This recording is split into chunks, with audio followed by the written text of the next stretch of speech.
Operation London Bridge. That's the code name given to the plan in place for the days and weeks after Queen Elizabeth II's passing. The Queen has been sitting on the royal throne since 1952. That's the longest reign of any monarch in British history. And during that time, she's seen over a dozen UK Prime Ministers, nearly 20 Summer Olympics, and over half a dozen popes. The Queen is the cornerstone to the Commonwealth, the patron to almost 600 organisations and charities, and plays a pivotal role in the UK's alliance with many countries. So her passing will bring about a lot of change. Not just for the United Kingdom, but potentially the world.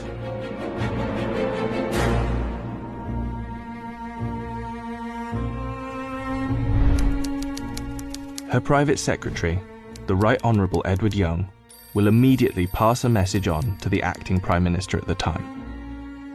That message will likely read, "London Bridge is down." The Prime Minister will then set Operation London Bridge into action. Within minutes, the 15 governments outside of the UK where the Queen is head of state will be informed over a secure line. And that will be followed by the other 36 Commonwealth nations and leaders around the world. The gates of Buckingham Palace will then dawn a black-edged notice of the news. At the same time, a newsflash will alert media around the world. Every media outlet is prepared for the news. Every radio station has a network of lights that will flash to indicate a national catastrophe such as this. All BBC shows will stop and proceed to run a feed dedicated to the news. Newsreaders will change into the black suits and clothing that is on hand at all times in the news studio, and the traditional red BBC News branding will turn black. Newspapers, TV channels and radio stations have days of coverage ready to go. On the same day as her death, the Queen's eldest son, Charles, will immediately become king. And it's reported that the stock exchange, businesses and shops across the UK will likely close for the day out of respect. The day after the Queen's death, on a live stream, Charles will make his first official speech as king. And the government will swear its allegiance to the sound of a 41-gun salute in Hyde Park, London. After that, King Charles, if this is the name he so chooses, will set off on a UK tour, visiting the leaders of government in the capitals of each country, Edinburgh, Belfast and Cardiff, before returning to London. During this period, TV channels will play the many documentaries already made in the Queen's honour, and the BBC will refrain from playing comedy shows as a sign of respect until after the funeral. 4 days after her death, the Queen's coffin will be led on a military procession from Buckingham Palace to Westminster Hall.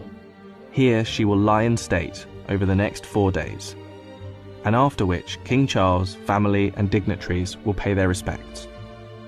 Then the doors will open to likely hundreds of thousands of people queued up outside.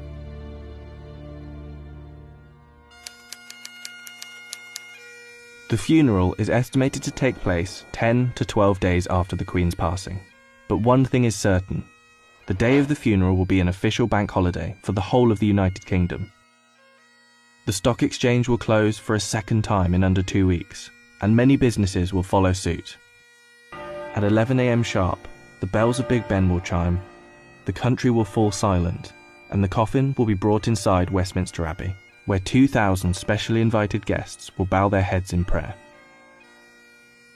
After the service, the coffin will be taken to Windsor Castle, and then finally to St George's Chapel, where Queen Elizabeth II will likely be laid to rest next to her father, King George VI. Likely within a year after the funeral, an official coronation for King Charles will take place on yet another bank holiday. All in all, accounting for the multiple bank holidays, funeral expenses and coronation celebrations, the Queen's passing is estimated to cost the UK economy billions of pounds. In addition, hundreds of changes will happen across the UK in the months to come.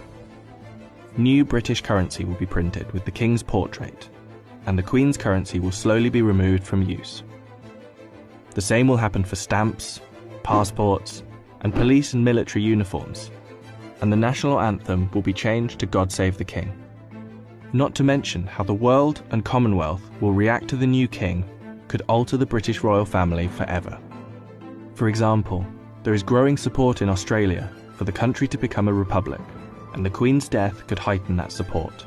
This could lead other countries to follow suit, which would almost certainly weaken the British monarchy. This scenario will one day be upon us. Operation London Bridge will be triggered, and arguably the biggest funeral of our lifetime will be witnessed around the world. This will be the end of an era.